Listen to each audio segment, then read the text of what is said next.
कि हमारा अस्तित्व किसके आधार पे। बहुत ही सुंदर बात है कि भाई और बहनों, अस्तित्व मेरा जो ये मैं सोहन राज हूं, मेरा ये शरीर है, ये किसके आधार पर अस्तित्व है, इसको जानना जरूरी है। दूसरे शब्दों में बात करूं कि मुझे जानना पड़ेगा कि मैं कौन हूं, और इससे जुड़े हुए दो प्रश्न भी मुझे ध्यान में रखना पड़ेंगे। मैं कहां से आया हूं और इस सोहन राज को कहां जाना है। तो अगर चिंतन करें तो मैं आपको उदाहरण से बताऊंगा कि मैं सोहन राज हूं। पूर्व जन्मों के अंदर यशवंत राज था। यशवंत राज ने जो कर्मों का भुगतान, कर्मों के जो भाव कर्म डाले द्रव्य कर्म के रूप में सोहन राज भुगत रहा है। और आगने वाले जन्म के अंदर ये रूपक बता रहा हूं, आने वाले समय के अंदर मोहन राज होगा। सोहन राज ने जैसी भाव धारा, जैसे कॉजेज डाले हैं, जैसे भाव किए वो द्रव्य कर्म के रूप के अंदर जो मोहन राज भुगतेगा। तो कहने का मतलब ये सारा अस्तित्व किसके आधार पे। मैंने तीन बात बताई आपको, मोहन राज, सोहन राज और यशवंत राज। ये भूत बताया, वर्तमान बताया, भविष्य बताया, रूपक है, एग्जाम्पल है। लेकिन ये सब तीनों किसके आधार पर है। तो मैं कहना चाहता हूं कि जो यशवंत राज को कार्य करवाया उसकी हाजिरी इसी आत्मा की थी। वही आत्मा सोहन राज के अंदर हाजिर है, वही आत्मा मोहन राज में हाजिर होगी। और ये आत्मा जो है ये अमूर्त है, ये अक्रिया है, ये शरीर है, ये कोई कर्मों का बंधन नहीं करती है और न ये कहती है कर्म बंधन करो। ये तो क्या अपनी मुक्त अवस्था में है। ये तो जन्म जन्मांतर से कभी ऐसा समय आया कि वह इस जड़ के साथ जुड़ गई, ये निकलना चाहती है, इस जेल से ये आत्मा मुक्त होना चाहती है। और ये अपने आप को कैदी समझती है। जैसे कि पिंजरे में तोते को बंद किया जाता है तो तोता तो स्वतंत्र रूप से उड़ने वाला पक्षी होता है और वह पिंजरे में आते ही कैदी महसूस करता है और वो चाहता है कि कब यहाँ से स्वतंत्र होकर के मैं उड़ूं। तो हमारी आत्मा भी यहाँ से स्वतंत्र होकर मुक्ति को जा सकती है।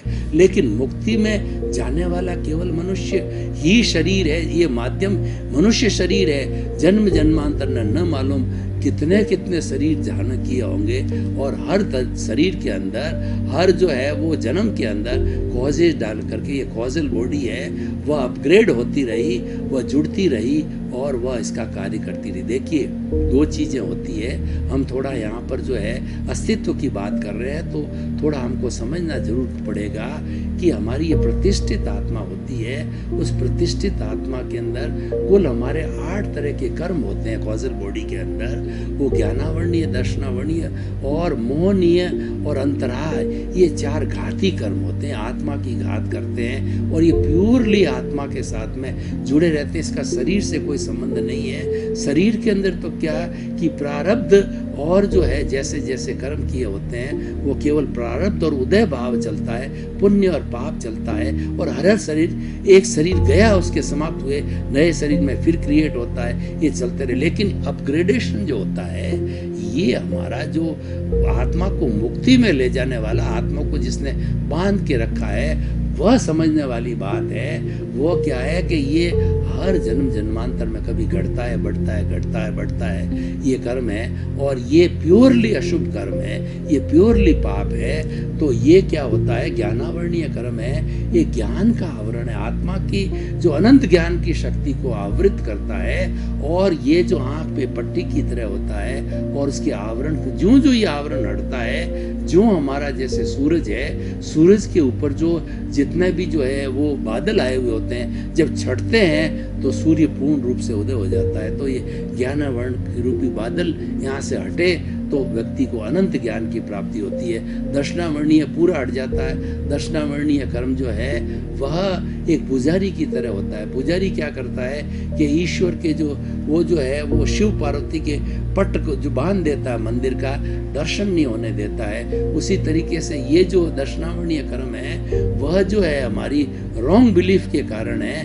हमें ईश्वर के दर्शन यानी हमारी शुद्ध आत्मा प्रभु का जो अनुभव नहीं होने देती, उसको स्वतंत्र नहीं देनी और उसको मुक्ति को नहीं जाने वाला होता है। और तीसरा मोहनीय कर्म जो सबका राजा है, ये शराब की तरह है और ये एक ऐसा आवरण है, शराबी को कोई भान नहीं रहता है और वह नाली में भी पड़ जाता है, सड़क पर भी पड़ जाता है और घर में आता है, उसकी बहन है, एक बेटी है, माँ है, एक दादी है, नानी है, उसको बोलने का कोई भी होश नहीं रहता है क्योंकि वो मदहोश हो जाता है, वो शराबी की तरह। तो ये मोहनीय कर्म होने से मैं और मेरा में व्यक्ति डूब जाता है। मेरा घर, मेरा परिवार, मेरी धन, मेरी दौलत, उसी को पालता है, पोसता है, बढ़ाता है, घटाता है, उसके आगे कहीं नहीं जाता है। नहीं, स्वार्थ की सीमा में उसको हम जीवात्मा कहते हैं। सामान्य व्यक्ति उसके अंदर ही रहता है और ज्ञान लेने के बाद अंतरात्मा बनता है।